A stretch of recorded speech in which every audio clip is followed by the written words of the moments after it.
Pons d'Arsac. Pons d'Arsac was the Archbishop of Narbonne from 1162 till 1181. He was archbishop at an important time in the history of Narbonne and Languedoc in general, a time when the Roman Catholic Church denounced the local religious way of life as heretical. In 1165, Pons called a council or colloquy at Lombers near Albi to deal with the spreading Catharism in his archdiocese, largely in response to the council held at Tours in 1163 under Pope Alexander Roman III. The council was a public debate between Cathars who called themselves bos-homes or bos-Crestias and orthodox Catholic delegates. Constance, daughter of Louis VI of France, and most of the citizens of Albi and Lombers were present, and the decision of the council in favour of orthodoxy is still preserved. The judges of the council had been decided upon by representatives of both the Cathars and the Catholics, and the latter had been forced to agree to argue solely on New Testament grounds. In 1166, Pons solemnly confirmed the decision of Lombers at a council in Capestang. However, the power and influence of the heretics was so demoralising to the faithful that some Cistercian monks from Villemagne near Agde abandoned their vows and their monastery to marry, and the archbishop was unable to compel them to return without papal interference, which was probably ineffectual as well. In 1173, both Pons and Ermengard of Narbonne in danger of sinking.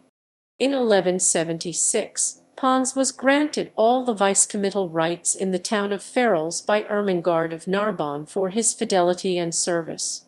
Pons was a close ally of Ermengard, and they shared, on very amicable terms, the lordship in the city of Narbonne. In 1178, Pons was part of a papal legation made up of the Cistercian abbot of Clairvaux, Henry of Marcy, Jean des Bellasmains, Peter of Pavia, and Garin, Archbishop of Bourges, which was destined to fight Catharism, and those lords of Languedoc who supported it or refused to actively campaign against it, among other perceived persecutors of the Church. Pons was the only member of the legation who came from the region to which it was sent, and he was therefore most intimately aware of its politics. In 1179, he attended the Third Lateran Council. Upon his return, in accordance with the 27th canon of Roman III Lateran, he pronounced excommunication on Raymond V of Toulouse, Roger Roman II of Carcassonne, and Bernard Otto VI of Nimes.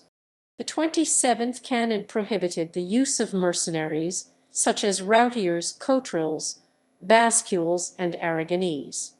In 1181, Henry of Marcy returned as legate to Languedoc, and this time deposed Pons from his archdiocese. The exact reasons for his deposition are not known, though a 13th-century Cistercian chronicle from Clairvaux says that he was ineffective and blameworthy, but such a statement lacks any specification of fault. It is possible that Archbishop had raised Henry's ire in the preceding legation by questioning the piety of Raymond of Toulouse, who had called in the Cistercians for aid against heresy, but who was an enemy of Pons' close ally, Ermengard of Narbonne. Or perhaps he had been too closely aligned with Ermengard's ally, Roger of Carcassonne, to whom the papal legates took great offence. Whatever the case, not only Pons, but also 3 archdeacons and the sacristan were removed from the Church of Narbonne, and Pope Lucius Roman III described it as deprived of all personnel.